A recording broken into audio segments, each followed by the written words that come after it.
اللہ کی طاقت۔ حضرت زکریا علیہ السلام کو بڑھاپے میں بیٹا ہونے کی خوشخبری سنائی۔ حضرت صالح علیہ السلام پہاڑ میں سے اونٹنی نکالی اور اس نے باہر آ کر بچہ جنا۔ حضرت یوسف علیہ السلام غلامی کی زندگی میں جیل بھیجا اور حضرت یوسف علیہ السلام کو اس ملک کا بادشاہ بنایا۔ اللہ پاک نے ان کو خوابوں کا تعبیر بتانے کا بھی علم عطا کیا۔ حضرت آدم علیہ السلام، آدم کو اللہ نے بغیر ماں باپ کے پیدا کیا۔ حضرت ابراہیم علیہ السلام 40 دن آگ میں رکھ کر حفاظت کی۔ حضرت سلیمان علیہ السلام، اللہ پاک نے حضرت سلیمان علیہ السلام کو تمام انسان، جن، چرند پرند، ہوا پانی پر بادشاہت عطا فرمائی۔ حضرت داؤد علیہ السلام لوہے کو موم کی طرح نرم کر دیا۔ حضرت اسماعیل علیہ السلام، اللہ پاک نے حضرت اسماعیل علیہ السلام کو ذبح ہونے سے بچایا اور انہیں آب زمزم کا تحفہ دیا۔ دوستو، کیا آپ جانتے ہو کہ اللہ پاک نے مرغا کو کیوں بنایا؟ مرغا ایک ایسا جانور ہے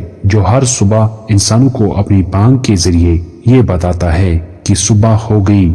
اور حضرت آدم علیہ السلام کے زمین پر آنے سے پہلے جنات زمین پر رہتے تھے۔ جب اللہ پاک نے حضرت آدم کو زمین پر بھیجنا چاہا تو اللہ پاک نے جنات کو حکم دیا کہ رات میں جہاں جایا کرو، لیکن جیسے ہی صبح ہو جائے تو غائب ہو جاؤ، جس کے لیے اللہ پاک نے مرغا کو پیدا کیا۔ جیسے ہی صبح ہوتی ہے تو مرغا اپنی آواز کے ذریعے بتاتا ہے کہ صبح ہو گئی۔ مرغے کی آواز سن کر تمام جنات غائب ہو جاتے ہیں۔ آج بھی جنات جس جگہ پر مرغے کی آواز سنتے ہیں اس جگہ سے غائب ہو جاتے ہیں۔ اللہ تعالیٰ نے ہر جانور کو کسی نہ کسی مقصد کے لیے بنایا ہے۔ اس ویڈیو سے اگر آپ کی معلومات میں تھوڑا سا بھی اضافہ ہوا ہو تو اپنا چھوٹا بھائی سمجھ کر اس چینل کو ضرور سبسکرائب کریں۔ جزاک اللہ۔